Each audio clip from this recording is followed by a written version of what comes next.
online Kashmir Cultural Heritage Awareness Series. We begin our third year series today and is our 87th by Dr. Karthik Ramesh, which is in continuation of the topic Secrets of Astrophysics from Kashmir Shaivism, Part 2. Let's start with our prayer by twin sisters, Sriniti and Srikriti Santanam, both pursuing BTech Computer Science, currently in their third year. They have been learning Carnatic music, which is their passion, for the past 12 years, and currently under the tutelage of Srimati Jayashree Kumaraswamy, a disciple of Sri T.M. Tyagarajan. Additionally, they are part of the Kadambari Nama Sankirtanam team under the guidance of Srimati Bhuvaneshwari Ramesh. Both of them have showcased their musical talent at various places, well-known television channels, and clinched many prizes in diverse competitions. Recently, both sisters were honored with the title Ten Isai Chelvi from Tirupurambiyam Sachinatha Temple in the year 2022. Please go ahead.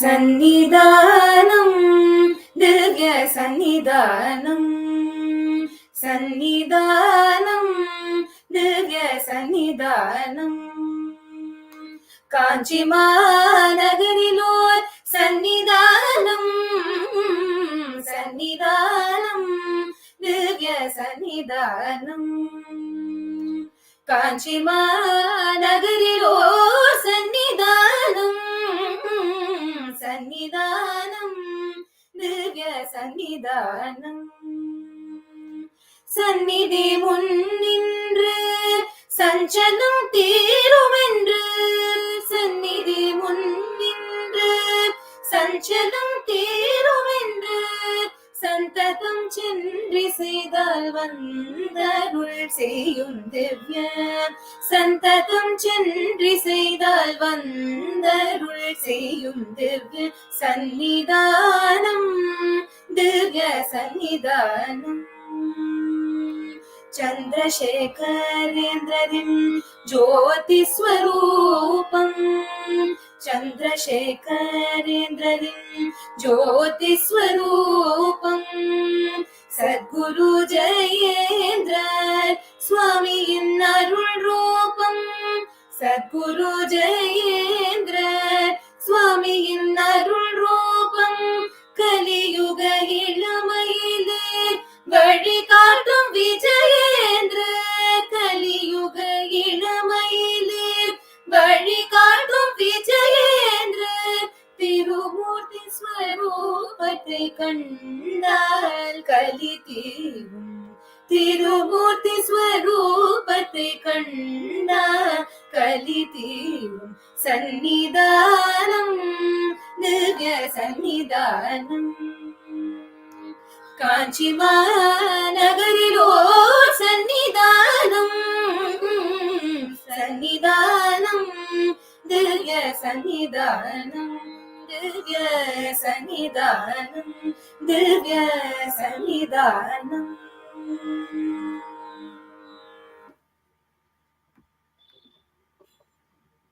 Thank you so much, Srinidhi and Srikirti. It was really wonderful, and we look forward to seeing you again in our future programs. Thank you. Thank you. We thank Sri Kanchi Mutt for our ongoing initiatives and offer our namaskarams to His Holiness Sri Shankara Vijayendra Saraswathi Swamigal.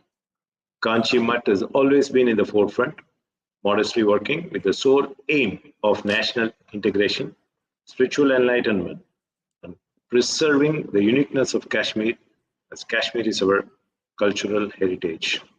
Dr. Karthik appeared in our series, which was 84th, and covered part 1 on the same topic, which is Secrets of Astrophysics from Kashmir Shaivism. Today is our part 2, and we welcome Dr. Karthik Ramesh and request him to take over. Uh, on part one, you want to brief viewers who probably are joining us today.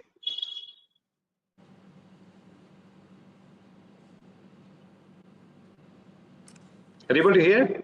Yeah, I'm able to hear. Am I audible? Yes.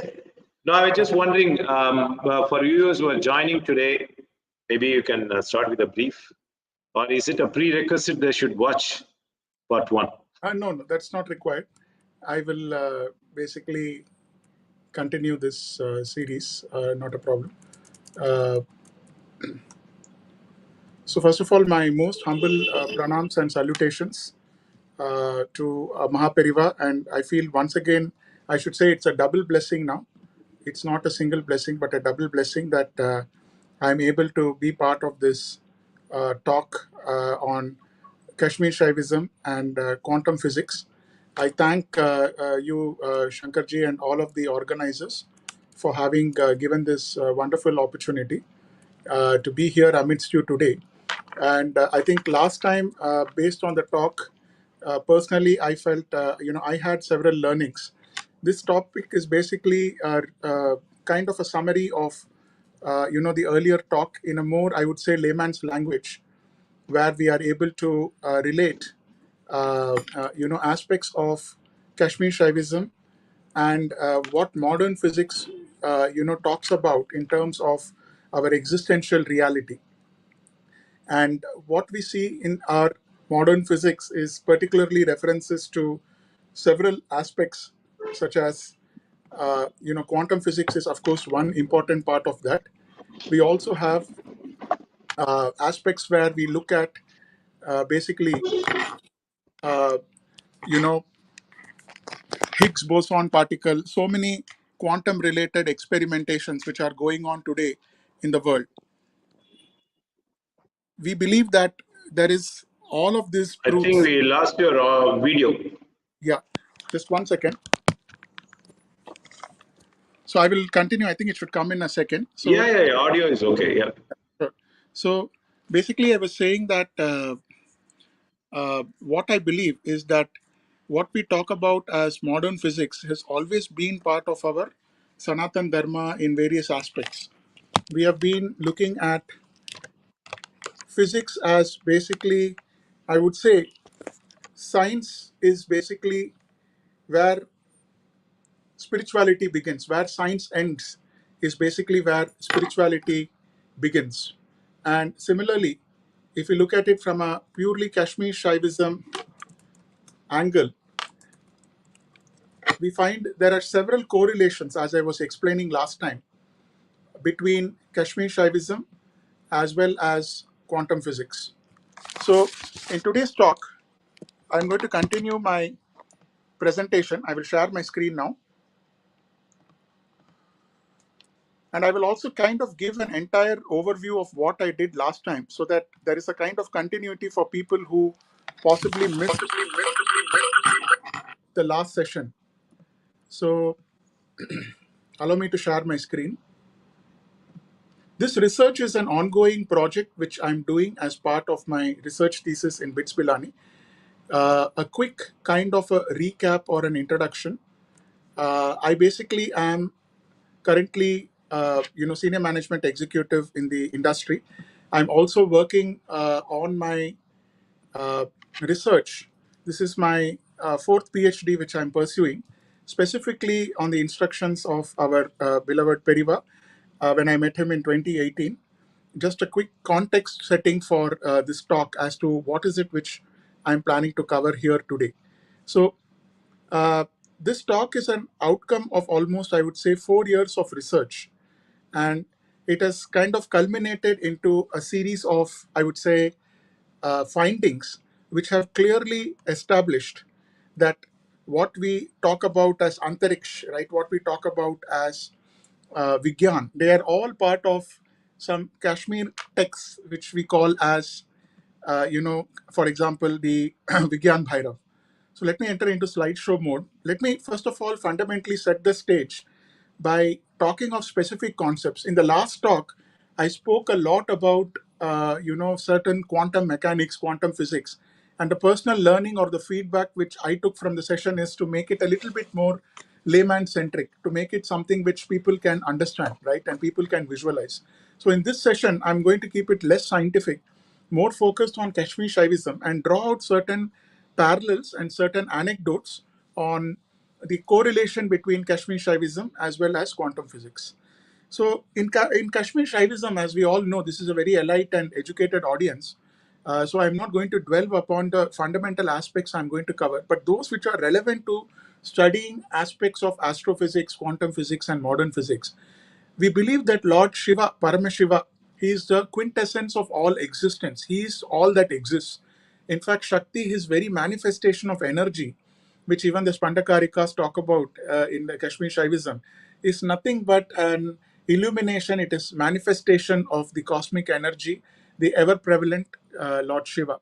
In a recent physics experiment where they were trying to discover if it is ever possible to discover, while God exists, he's immanent, he's omnipresent, omniscient, omnipotent, and he is present at all times, all planes of existence, and all aware of everything which is going on. I believe that the Higgs boson particle, collider experiment, which was carried out to discover within quotes the God particle. What is it which we cannot define within the realm of God? In fact, everything is part of God. And I want to rewind back to more than I would say close than 14 billion years of existence, when everything existed in the infinitesimally small place of existence before the cosmos itself got created, and we find in our Sanatan Dharma, not just in Kashmir Shaivism, the references to the Omkara, the primeval sound, which kind of primated everything which existed before. So this particular aspect of Kashmir Shaivism correlating as a predecessor to the modern day science or Vigyan, this is something which has existed, as I mentioned, therefore, just as even before the existence of the concept of time, right? And there are several, I would say, stalwarts, several people who have looked at it, not only in the Kashmir Shaivism, even in the, Shaiva Siddhantam, if you look at it, there are several, literature which point to the metaphysical theory, which look at various aspects of existence defined or interpreted in the reality, in the absolute reality of Shiva. In Kashmir Shaivism particularly, we talk about Lord Shiva. He's manifesting both in terms of the luminous, the prakasha, as well as the all-knowing, absolute self-reflecting awareness, vimarsha. And it is this very reflection, this power of self-reflection, which I think even the books such as the Vigyan Bhairav, which is 112 ways of realizing one's own consciousness, one's own absolute consciousness, talking about 112 different meditation techniques. And in the Vigyan Bhairav, we basically look at the word Vigyan, right?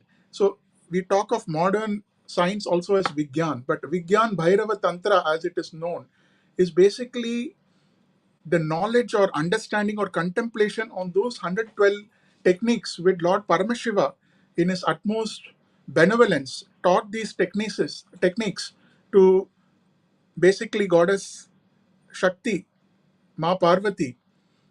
While Kashmir Shaivism has had, especially since the 7th, 8th century, several saints who came out with, I would say, treatises, poems, literature on some of these techniques as well. They also described in a very monistic fashion, if I talk in a philosophical parlance, that everything, it is a non-dualism. It is Kashmir Shaivism is a philosophy of non-dualism. Everything is Shiva. There is individual, of course, but that individual is temporarily separate from that absolute consciousness or God. Now, why did I refer to the Higgs boson particle or the particle collider experiment to discover the God particle? We wanted to fundamentally determine at the time of creation, at the time of Big Bang, what was that single particle which kind of led to this cosmic expansion. Now, Kashmir Shaivism, we talk about it as being the Vishvaspara, that single moment, that infinitesimally small moment where all of what is existing, including time, space, all the dimensions, all the elements, when they moved basically from a kind of a transcendental state into manifestation, right? And there are several modern researchers who have in turn become, like Mike Dykowski, who has actually become a Kashmir Shaivite saint himself. We talk about, also the works of Swami Lakshman Ju, right? There are so many of these aspects. If you look at the subtle realities which is manifesting from this literature, it talks the very same language which I would say, in a loose sense, the modern physics, with all due respect to modern physics, I'm also a quantum physicist and I've studied physics as a subject from the IIT, but I'm talking about interpreting this from a spiritual angle. When you look at it from a spiritual angle, the manifestation of, Shiva, Shakti, that ultimate supreme consciousness through this cosmic expansion manifestation. Today, science is interpreting. We are trying to trace the age of the Milky Way. We are looking at the night sky, and even the modern quantum computers, which are again operating on the principles only of Shiva Shakti, which I'll explain in a while, which are being used to interpret the nature of the reality which we observe today. That reality which we observe is actually a manifestation of the unseen reality, which is called as Lord Shiva in Kashmir Shaivism. There is also very interesting work, the Spanda tradition, which talks of Spandakarikas, where you talk about the entire universe as a creative pulse or spadi, and that which generates motion, that pulse or that vibration which generates motion, which is self-renewing, which is perpetual in nature, which is all-knowing in its existential reality, and already in the state of the highest becoming. When that pulsates, when that reality pulsates or expresses itself, right, that radiance becomes a manifestation of the observable universe. Now, I'll convert this in the next few slides into what we look at as, if I can say, objective science or objective reality or modern physics. The very famous saint, Kashmir saint Abhinav Gupta ji, he also spoke about the subtlety of some of these moments and described Lord Shiva while being in the state of absolute non-action, yet full of activity in this subtlety as expressed through the manifestation of Shakti or the supreme power. So why have I shown these two things, the cosmic expansion and the spanda vibration, the explosion or the throb? It is a spontaneous expression or the reflection of that absolute reality. And in Kashmir Shaivism, we talk about Icha Shakti, Jnana Shakti, Kriya Shakti. When there is that spontaneous will of Lord Shiva to manifest himself as the universe, we look at, close correlations with what science is today describing. It is just like we describe the same truth in different dialects or languages. India is a land of unity in diversity. In probably it is the only land in the whole world, in this whole, if I can say, Prithvi, in this where a man, even a worker today, whether he's white collar, blue collar, begins his day with a 10,000-year-old mantra. That is the greatness of the Sanatan Dharma, right? So even without the discovery of all these concepts of modern physics, astrophysics, gravity, we have to be very proud and grateful of the tradition which we carry today as Sanatan Dharma. And that is expressed, through some of this research which I have as findings as to what is the connection. If you look at some of the greatest thinkers, be it Schrodinger, be it Albert Einstein, be it Feynman, so many people today, we talk about quantum computing. IBM has one of the world's, leading quantum computers. Google today is investing billions and billions of dollars in the space of quantum computing to do a few arithmetic operations. Perhaps if all our energies, while I'm a big fan of the great moon landing and all of that, perhaps that inner reflection, that inner search will lead us to the discovery of several subtle realities which are already manifest in front of us but are hidden from our view because of the veil of Maya. And even till date, quantum physicists themselves, not just Feynman, who says that nobody understands quantum physics. It is like saying that Asatoma Sadgama, lead me from that darkness of ignorance to light. The scientist is subtly saying the very same mantra, but in English, by saying that I don't know. And the only thing which you know when you read more or when you know more or discover more in scientific evidence is that is how infinitesimally small our existence is in this play of reality. And today it has moved, I want you all to ignore the technical terms, quantum computing. But what I'm trying to say is from fundamental understanding of quantum physics, which started with something as simple as a Schrodinger cat equation, right? Which spoke about putting a cat, an innocent cat, into a enclosure and exposing it to some radioactive material, and then telling whether the cat would have been dead or alive. This experiment was a thought experiment. There was no harm done to cats, so all cat, dog lovers, animal lovers need not worry. But this was the thought experiment of Schrodinger.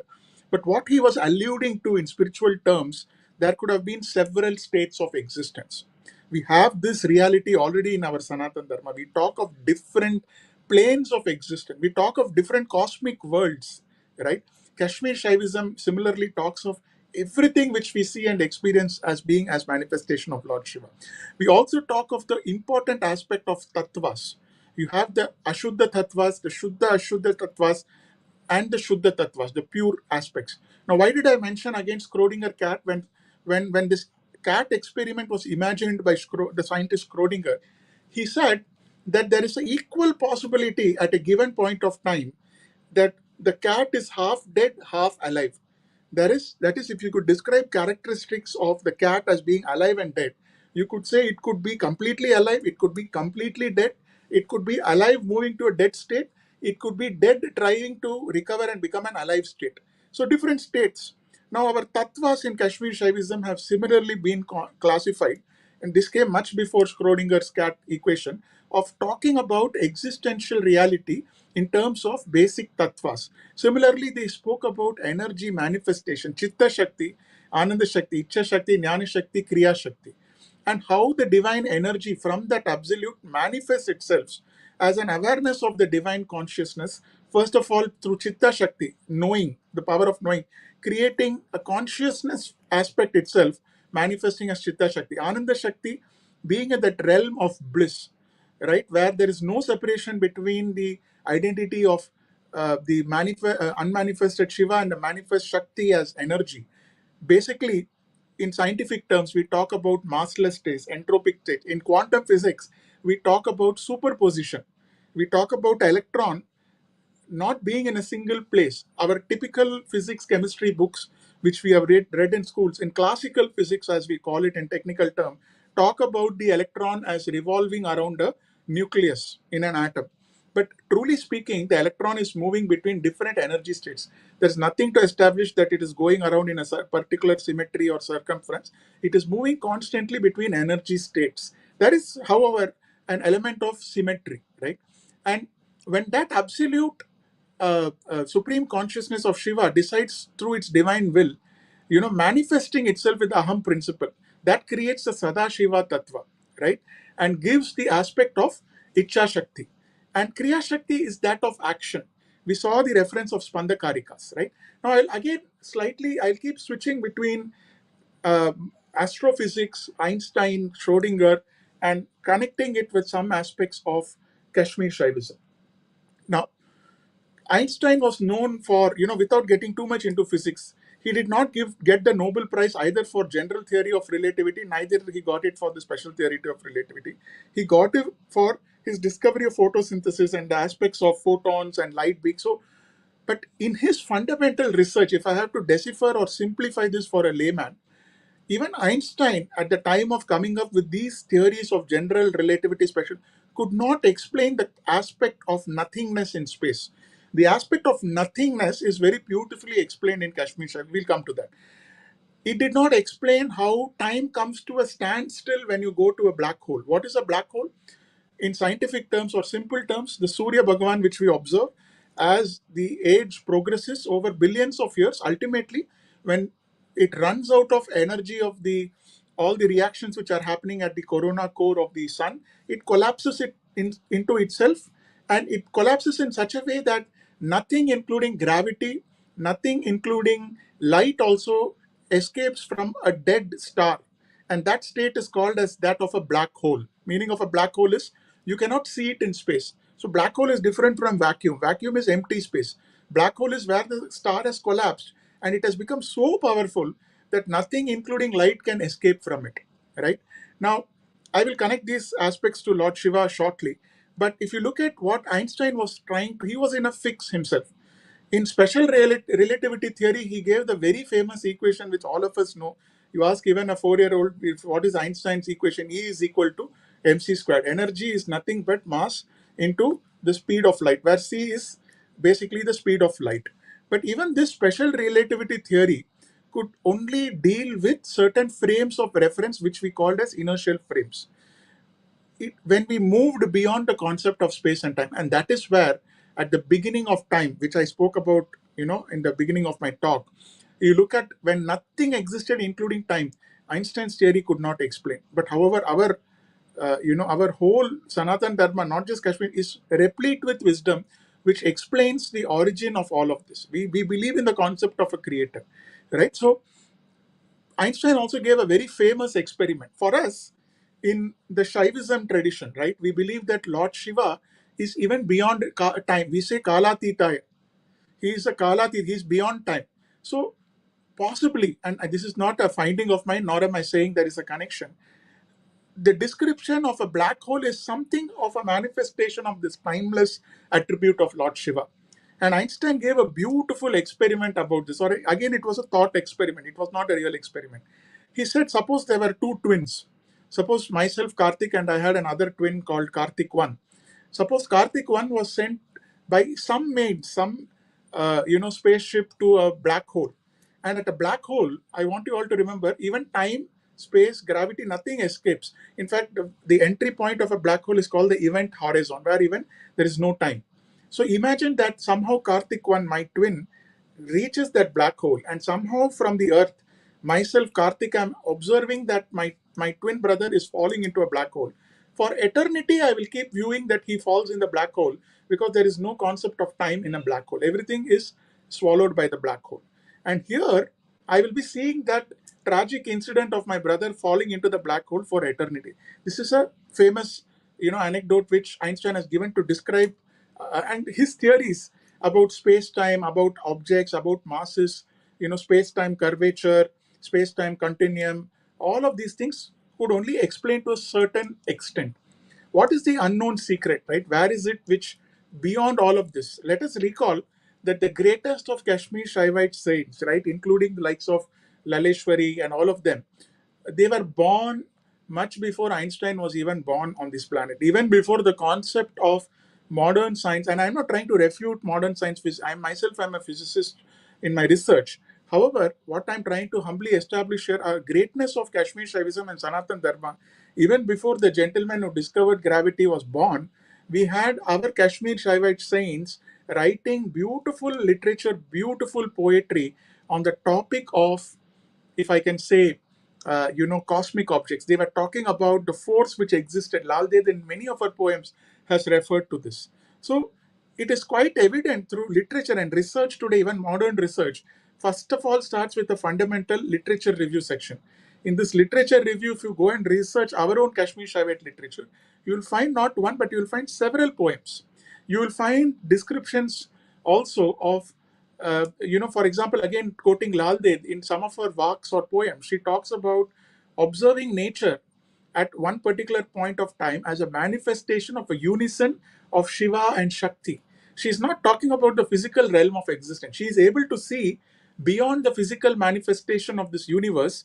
Lal Ded was able to express that inner vision which was having, or rather experiencing, then seeing, as a manifestation. Everything around her transmitted itself or represented itself as a manifestation of Shiva. That was the level of evolution. We even had great saints down south in Karnataka, Akka Mahadevi, and so many of the Baspanna, so many have described Lord Shiva this way, as the unmanifest reality. So that there lies the greatness of our this thing. Now I spoke about Big Bang. The word Big Bang was used in a BBC TV show in 1997. However, just leave Kashmir Shaivism alone. As I said, if you go back to the eons of existence of our Sanatan Dharma, we knew that everything existed as a bindu. We used to call it bindu, they call it as a Big Bang, right? It's a very, very similar, right? So today scientists are confounded, and I use the word confounded with intention, with the aspect that 98% of what we talk about as the universe today is actually nothing but dark matter. Dark matter means something which we cannot see, but it exists. And how have they detected? They have detected this through various telescopy and various equipment which they are using for astrophysics, right? And they have also observed that 85% of the matter which is there in the universe contributes to 68% of the total energy. However, the energy from the observable matter is not contributing to the universe. The energy from the unobservable, it is known now that the greatest impact of the visible universe. What do I mean by visible universe? Our Earth, everything we see around, not the man-made creations, the natural creations, the stars, everything which we see beyond the Earth's atmosphere, the moon. There is so much of talk now of Chandrayaan and Chandra, but I'm talking about objects far beyond that cosmic realm. Beyond all of that, majority of universe is being controlled and being influenced by dark energy or dark matter. If you go back to our Kashmir Shaivism, we say everything is Lord Shiva. He is prevalent everywhere. There's nothing but only Shiva. The Shiva principle exists in consciousness. When they did this Higgs boson experiment, they not only discovered the God particle, they also came up with a concept called as a Higgs field. You'll find a lot of similarities. Higgs boson particle existing. The God particle is an unknown, untraceable particle, visible only in certain, small microscopic or subatomic, observations, which take years to do those kind of experiments, right? However, our Sanatan Dharma, Kashmir Shaivism, just by the mere act of observation, follow the 112 techniques through a trained master, get initiated, and when you observe things in their innate reality, you will be able to see the same experience which possibly scientists are trying to see. However, the Shiva which we are talking is beyond the dark, beyond the matter. But what I'm trying to draw parallel or similarity is the dark energy, something which is not visible, which is not manifest, which is not measurable today by science, is contributing not only to the majority of the matter of the universe, it is the driving force of the entire energy of the universe. And they do not observe, they do not reflect, they do not emit light like a black hole. Now, the black hole is not a dark energy, but I'm just trying to give a similarity, right? In our Shaivism concept, we talk about Kala Bhairav. We talk about, for example, Ujjain being the center point of the universe in terms of latitude, longitude. But the concept of time coming to standstill. We hear the beautiful story of Sage Markandeya and how his life was saved. So many beautiful examples where even Lord Yama and Kala could be overcome by Lord Shiva, right?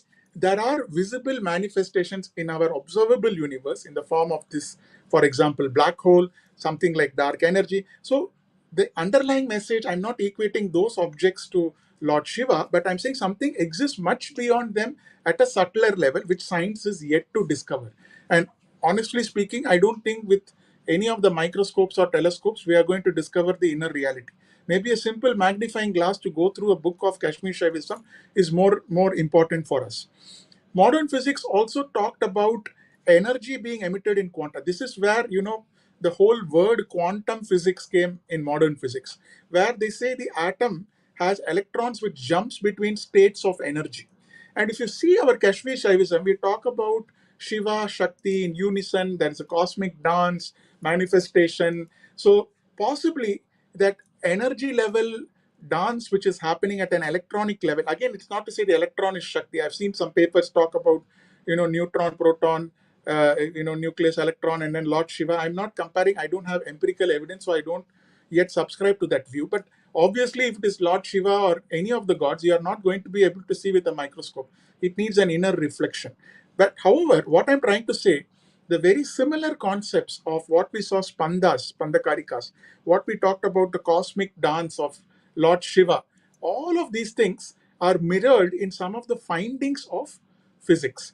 The closest which comes to Kashmir Shaivism, of which I touched upon last time also, is the observer effect. And it's a very bizarre effect, which is observed in the manifest universe today, not at the macroscopic scale, but it is something which is observed at a microscopic scale. So what the scientists did, and I want to just simplify this for the layman without getting scientific, they did a double slit experiment where you see these small particles here. This is only an illustration. There is no way to take a photography of this quality and say this is double slit. This is a kind of an illustration of what the double slit experiment did, because you need advanced equipment to do that. What they tried to do, that they had two slits Imagine a metal strip here and imagine a wall here. And you have an electron gun here, which is just shooting some electrons. What they found is you would normally expect that when you pass one electron or one of these circles through the slit, it will go and fall on the other side exactly as a dot. However, what they discovered is the fundamental thing, and I'm not going to explain quantum physics or observer effect here, but in a simple nutshell for a layman, whenever you placed an observer, suppose there was Karthik Ramesh observing this electron passing through this slit, it stopped behaving as a particle. It did not want to tell Karthik that it is a particle. It behaved like a wave. So on the other side, instead of seeing a dot, you would see over time waves, as if a wave has passed through and not an electron. If it was an electron or circular object, if it passed through this side, on this side, when you measure the impact, you would see a small deflection in the shape of that electron, something like the electron as a particle. However, you saw wave-like interference particle, this thing was there. And this was consistent across experiments till date, but however, at a microscopic level. What this established fundamentally is that matter creation is not just physical in nature. It is definitely, they didn't use the word metaphysical, I'm using the word, it is definitely metaphysical. It is more of energy or quanta. It is both a particle, both it is a wave of energy. That is a fundamental principle of quantum physics observer effect. But what is more important here, I want to underscore two things here. One is the act of keeping an observer. When did this phenomenon happen? The electron stopped behaving like a matter when somebody observed.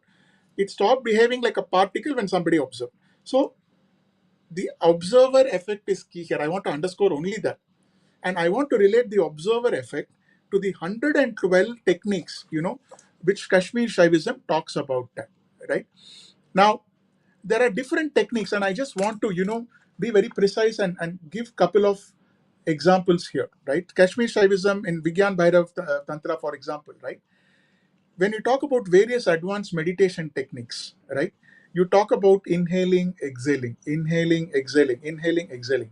And then you're asked to observe that gap between one inhalation and one exhalation.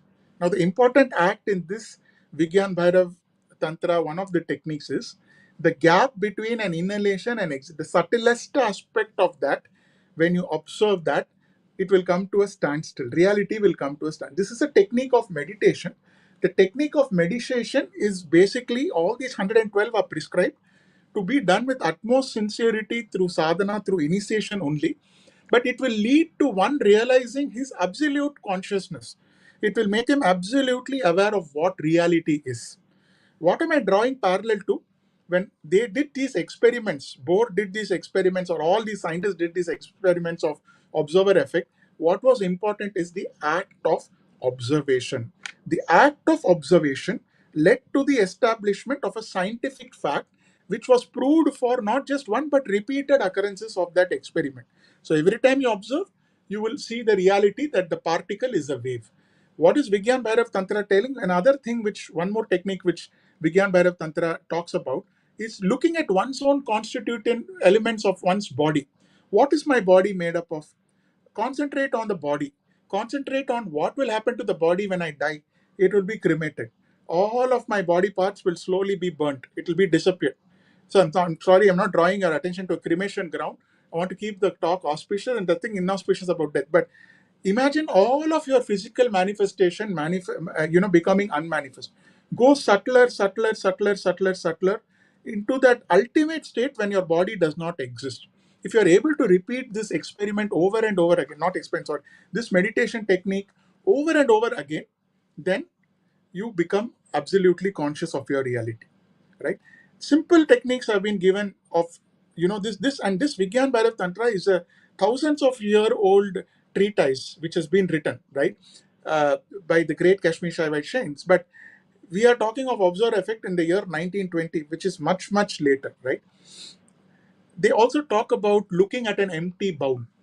Take any empty patram, we tell in Tamil, or patra, just keep looking at the emptiness. When you look at the patram, there is no emptiness.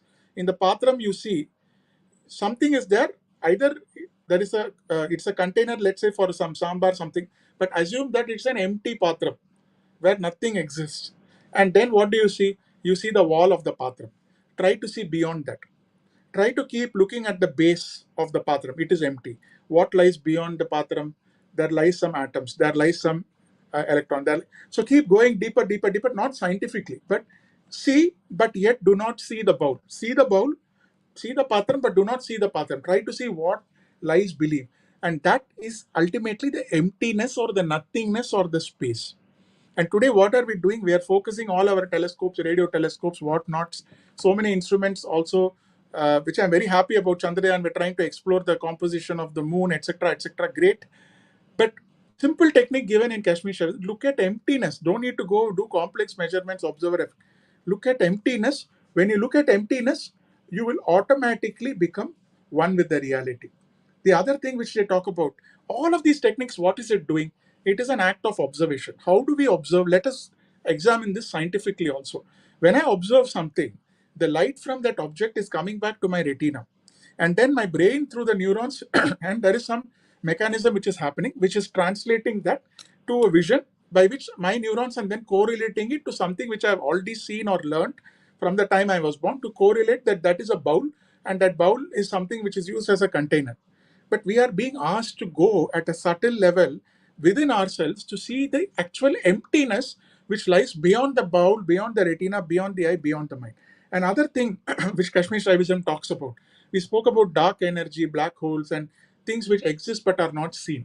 We don't have to go and observe dark energy or black hole. Simple technique given in Vigyan Bhairav. Look at just emptiness space. If you're not able to see empty space, let's look at the empty wall. And keep looking at it, keep looking at it, keep looking at it. Break all the limitations. What lies beyond the wall? What lies beyond the tree? What lies beyond the window outside? And what is it which my mind is trying to show me as images? Okay, I see a tree. No, go beyond the tree. I see a mountain. There is no mountain. I see the earth. There is no earth. There is nothing. There is only Shiva. With that one pointedness consciousness, if I look, then we will realize the absolute reality. Another technique given is when we have, just like when we do breathing of the two nostrils, inhale and exhalation, the thought between the timelessness or the space between two thoughts. Basically, meditation is to go beyond the mind, beyond concentration, beyond contemplation, and to the state when there are no thoughts. So keep closing your eyes and observing yourself, says Vigyan Bhairav Tantra, to the space when all the thoughts vanish. And if you come to two thoughts, what is that empty space between the two thoughts? And that's why even in the most advanced, not Vigyan Bhairav, but Kriya Yoga and other techniques, you look at all the contemporary Kriya Yoga masters also, they talk about, certain mudras, basically closing all your senses. You do Shanmukha Mudra, where you close all your eyes, ears, nose, mouth. When you finish the Kriya practice, the breathing practice, you are actually moving into a state of nothingness.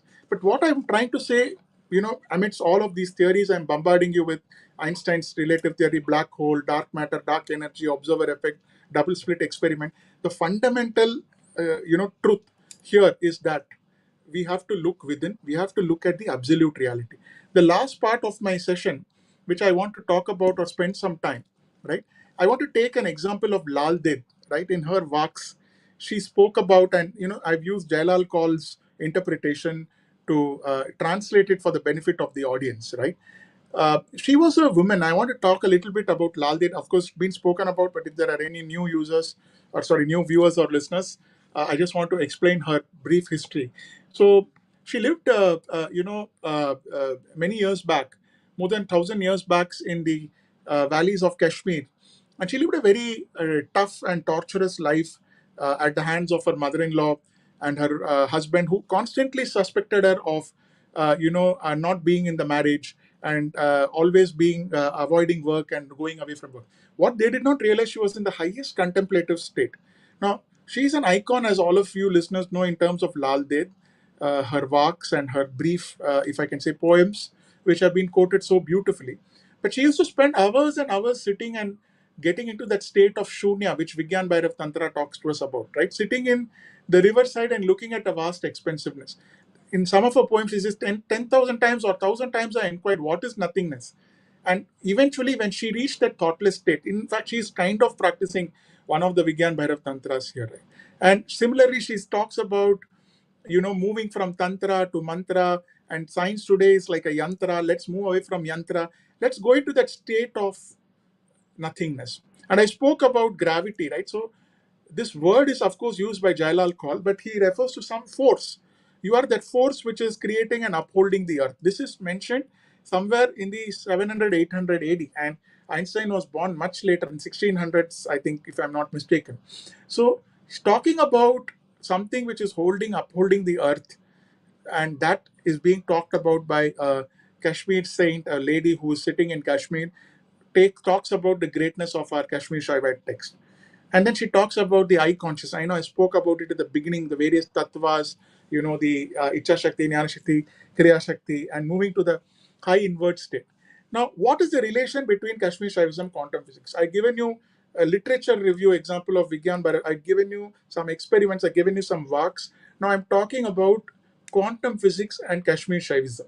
So, the entire universe being static in quantum physics is basically something which does not exist. We talk today beyond quantum physics, we talk of modern astrophysics, we talk about string theory, which kind of refutes quantum in the sense it says everything is made up of strings. Just imagine that if the whole world is made up of infinitesimally small strings, and that strings are pulling together in different combinations because of energy states, creating various combinations of electrons, quarks, and whatnots, and you're going subtler level and a scientific realm beyond the proton, neutron, electron to something called as strings. Let's simplify it for the layman, right? You're talking about the entire universe being a vibrating state, and that string itself is basically different energy levels.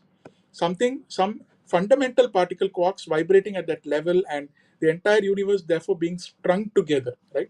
I think it beautifully fits even outside Kashmir Shaivism with our karmic theory, where we say you do good, be good, see good, you will get good. You do bad, you engage in papa activities, you're going to get bad results. But what I'm fundamentally driving to here again is this aspect that uh, good begets good, bad begets bad. It all depends on your action. Beautifully explained even by string theory, because you are pulling more of the bad strings or the good strings depending on how you are vibrating, how you are engaging in karma. There is also some very famous talk which is given by the famous scientist Sildona on holographic principle, where she talks about the entire universe like in a movie theater. You're projecting from the projector to the movie screen. Somebody or something is projecting from the absolute reality through the light a manifest universe. So entire universe, like a movie screen or like a projector screen, is a manifest two-dimensional plane of existence, like a hologram. Just like the images which are coming, you can't go and touch or hit the person on the screen. It's not going to work because it is just light particles. Similarly, we are all fundamentally made up of those supreme absolute consciousness manifestation through the will of that, just like we are reflecting something in the mirror. Now we talk about different states. Para, highest, we talk about Paramatma, Parashiva, absolute real, unchanging, whole, moving to different levels when it gets contextualized. So from Para, Apara to Para. So different manifestation, like we spoke about Vishwaspara, which is that non-sequential flash which was compared to the Big Bang, right? So you see, you know, I would say something which you cannot miss in terms of the symmetry which you see between the teachings, the literature, the kind of expressions of the highest truth in Kashmir Shaivism, manifesting or being discovered to a very, very small extent in modern physics. Leave alone astrophysics, but I'm talking about just the aspect of quantum physics or modern physics or statistics. So this is what basically I wanted to cover today. Today I wanted to finish like maybe a few minutes earlier so that I could open up for certain questions or certain dialogues, and therefore make better use of the time. So I will stop here so that I can basically take some certain questions.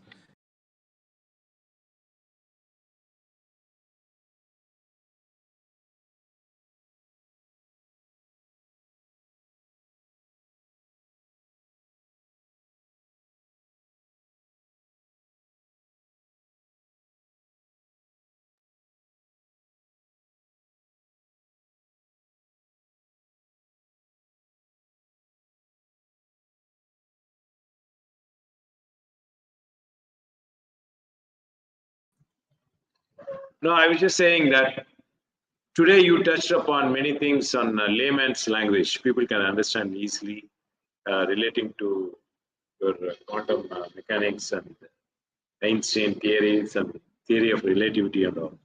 Now, you talked about the key to meditation as act of observation. That that itself will lead you to the perfect meditative stage just by observing yourself doing that breathing exercise.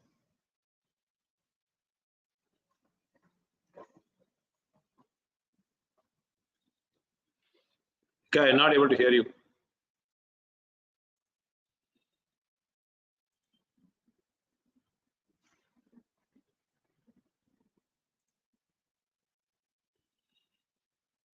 Voice.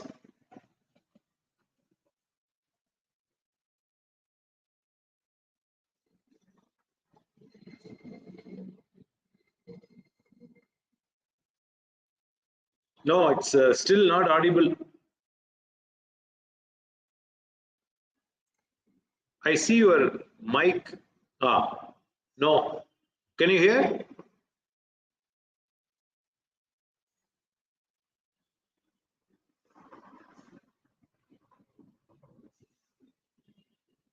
No, so far it was. Hello.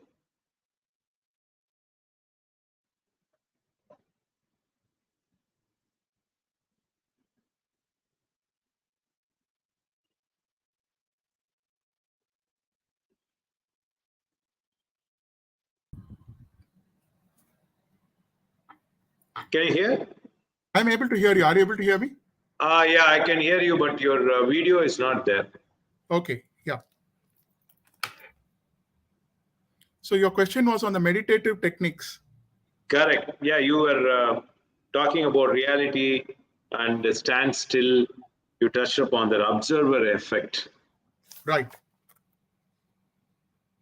So what I was telling is just by act of observing, just practicing that between your breathing, that itself leads to, it's a key to meditative state. Yes. So I want to explain that a little bit. We talk about the manas, right? So as I was giving an example, we have different thoughts when we are basically. Am I still audible to you? Yeah, My yeah, now voice? I can hear you. Yeah. Yeah. Well, only voice, audio. Yeah. So basically, when there is an observation through the eyes and it is going through the mind, we are talking basically of activity which is constantly happening. So Vigyan Bhairav Tantra is in Kashmir Shaivism is not only giving us a technique of breathing or a technique of meditation. It is basically dissolving the mind, and it is far beyond contemporary meditation techniques. Like for example, we talk about Kundalini, the Just various. chanting a mantra. Yes, yes. It is just being in the state of nothingness so that one's mind gets completely dissolved. And when one mind get completely dissolved, you are in the state of chitta or pure consciousness, which is one of the tattvas. That is why I opened up the talk by talking of tattvas and chitta consciousness state. It puts us in that state where we lose our vasanas, we lose our beliefs, our identity, and therefore it is almost as if we are reborn with a new identity, and we are basically experiencing the absolute reality as it is. And while Vigyan Bhairav Tantra is giving so many techniques, these techniques are not restricted to only breathing. That's why I gave example of even looking at the bowl or looking The at your own mind, emptiness. looking at emptiness. Or even in meditation, meditate on keeping your eyes open. Usually meditation techniques counterproductive to normal meditation, where you say close your eyes, don't have thoughts. Some techniques in Vigyan where you say you think of thoughts, meditate thinking of thoughts, then meditate without thinking of thoughts, and in between the gap you will realize the reality. And it says focus your attention, for example, even on a great personality. It can be Rama, Krishna, it can be your parent, whatever, but ask yourself the question, what lies beyond that? What lies beyond that? So therefore the whole world seems like a jugglery. It seems like an act of illusion. It seems like a expression of the supreme Lord Shiva, and it is experiencing that state of being beyond the manifest existence. And that's why I correlate it with the observer effect, where you say the state of observation changes the nature of the particle or what you are observing. So what the outcome of that, is the so-called byproducts are endless, right? Once observing Yeah. the So the cosmic energy. yes, the entire philosophy of Kashmir Shaivism is basically resting upon non-dualism. I spoke about it, monism, right? Everything Yes. is Shiva. So when you reach that state, when you are not in two dual states of mind or observation, you are actually moving yourself, your consciousness, to that non-dualistic state. You are moving beyond your senses. You experience the omnipresent reality which is beyond the mind. And that's what saints like Abhinav Gupta, saints like Lal Ded, or even down south, we don't refer directly in Kashmir Shaivism, Akama, all of you find a lot of similarities, right? And that we basically say is you're letting go of the support of the mind. In fact, there are techniques which even says leave concern for your body, to forget the body, or look at even the incidents between you sneeze and between you stop sneezing, that interval of nothingness, when that is realized, when the mind is dissolved, you absolutely reach the highest state of consciousness. So finally, it's a one's observation and consciousness that is Correct. what is going to be the outcome of this.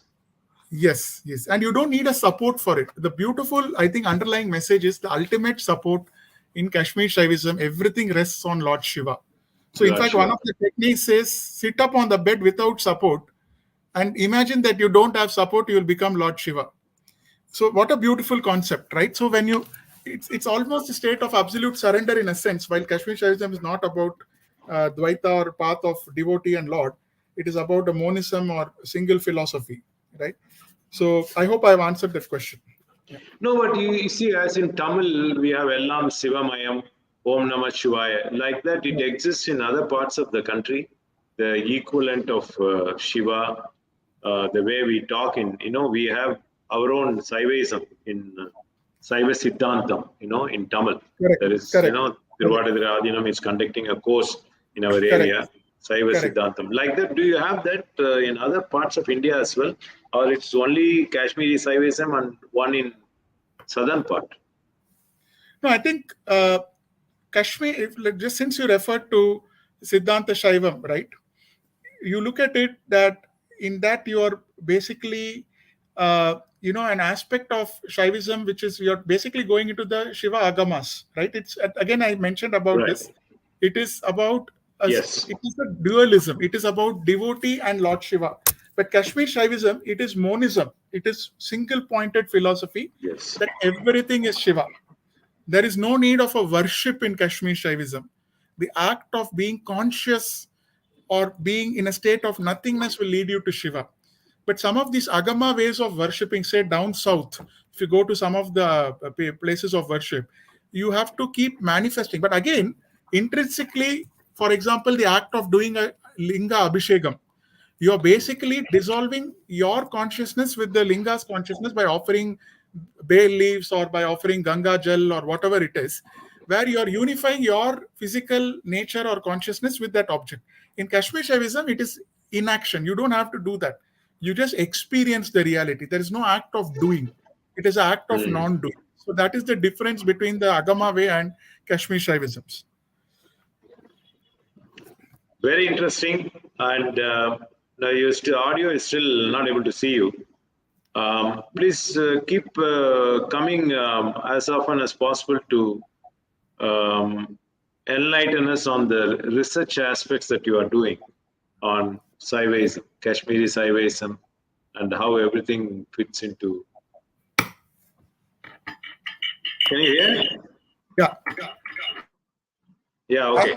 I'm So back on I was the. just telling that, I was just telling you that whenever you find time, please do join us and enlighten on the research aspects that Absolutely. And I once modern again, science and Saivism. yes, I thank this platform. I think I'm very, very lucky to be part of this. My gratitude to Periva again. And all of the esteemed speakers who have come through this platform. I have found so many Kashmir Shaivism Virendraji, and so many others. I found very grateful that, in fact, my research is being supplemented thanks to this platform. And one secret which I mentioned last time, since it is 8 o'clock sharp, I'll just finish with 2 sentences. This whole thing originated from Periva. I don't know if he's listening at a subtle level, but it is only by his blessings that I even ventured down this path. So even infinite gratitude I cannot express at his lotus feet. And my sincere pranams to him and the entire Kanchipuram Mutt for giving this opportunity. Namaste. Thank you so much, and we are so delighted that we managed to connect with you, and you made 2 sessions with us. So look forward to seeing you again. So with connectivity to modern science. Definitely. Thank you, sir. Thank you very much. Namaste. Thank you very much. Thank you.